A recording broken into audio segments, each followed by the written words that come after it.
अध्यक्ष जी, supreme court का आदेश आया है, धार्मिक स्थलों पर नए मुकदमे दायर नहीं किए जाएंगे, ना ही सर्वेक्षण का आदेश दिया जाएगा।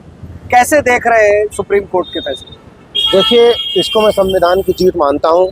सुप्रीम कोर्ट का सुप्रीम फैसला, आज जो भारत में नए नए तरह के रिट्स दाखिल हो रही थी और सर्वे के आदेश लोअर कोर्ट के जरिए से दिए जा रहे थे, और जिसके बाद जगह जगह पर माहौल ख़राब हो रहा था, यकीनन ये जो माहौल ख़राब हो रहा था अब इसमें कहीं ना कहीं कमी आएगी। और सुप्रीम कोर्ट ने दिखाया है कि अल्टीमेट ताकत इस देश में संविधान की है। नफ़रत फैलाने वाले लोग कितनी भी नफ़रत फैलाएं, लेकिन ये देश संविधान से चल रहा है और चलता रहेगा। 4 हफ्ते में केंद्र सरकार से जो है जवाब मांगा गया है। अगर यही आदेश पहले आता तो शायद संभल में वो हिंसा ना होती। देखिए, अब जो कुछ हो गया, अब उसके ऊपर तो सिर्फ अफसोस ही जाहिर किया जा सकता है।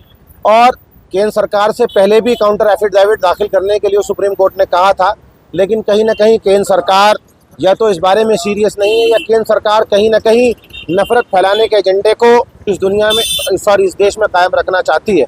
मैं तो यही कह सकता हूँ, हम नहीं भूले नहीं हैं गोधरा का कत्ले आम, जिसे बनाकर सीढ़ी आप बने वजीर आज़म हिंदुस्तान। हम सब जानते हैं कि बीजेपी की प्राइम मिनिस्टर की, होम मिनिस्टर की क्या हिस्ट्री है। अगर ये लोग सीरियस हों और सरकार अपने दायित्व का निर्वहन करे और संविधान को बचाने पर प्रतिबद्ध हो, तो इस तरह की हिंसा संभल में तो क्या हिंदुस्तान में कहीं नहीं हो सकती। और हम देख रहे हैं कैसे कहीं ना कहीं छुटपुट हिंसाएं होती रहती हैं, और आज इस देश में सरकार को और लोगों को जो हिंसाएं हमारे देश से बाहर हो रही हैं, उनके ऊपर बहुत बहुत बहुत आग बबूला हो रहे हैं, और बहुत अफसोस हो रहा है, और अफसोस जाहिर भी करना चाहिए, और हमें भी अफसोस है। लेकिन 22 अफसोस बात यह है कि मणिपुर की हिंसा किसी को नज़र नहीं आई, उस पर किसी के द्वारा एक लफ्ज़ नहीं बोला।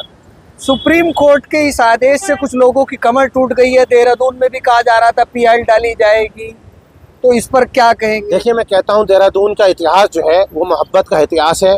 यहाँ ऐसे लोगों को, यहाँ का जो समाज है वो उसमें रोक लगाने का काम करे। मैं सारे धर्म के लोगों से अपील करना चाहता हूँ, ये शांति प्रिय प्रदेश है, यहाँ शांति बना के रखें और गड़े मुर्दों को उखाड़ने की कोशिश ना करें। हम पुरानी इमारतों को खोदकर नई लाशें बिछाने की तैयारी आजकल कर रहे हैं, ऐसे लोगों से बचने की। क्या लग रहा है कि देश में इस आदेश के आने से कहीं ना कहीं सौहार्द बराबर रहेगा, लोगों के अंदर भाईचारा कायम होगा? देखिए, कुछ लोगों के खराब होने से पूरा देश खराब नहीं हो जाता। ये देश सौहार्द का देश है, ये देश मोहब्बत का देश है, ये देश अमन व अमान का देश है, और सुप्रीम कोर्ट के आदेश इसे और इसकी भाईचारे को और मजबूत करेगा। शुक्रिया। Thank you.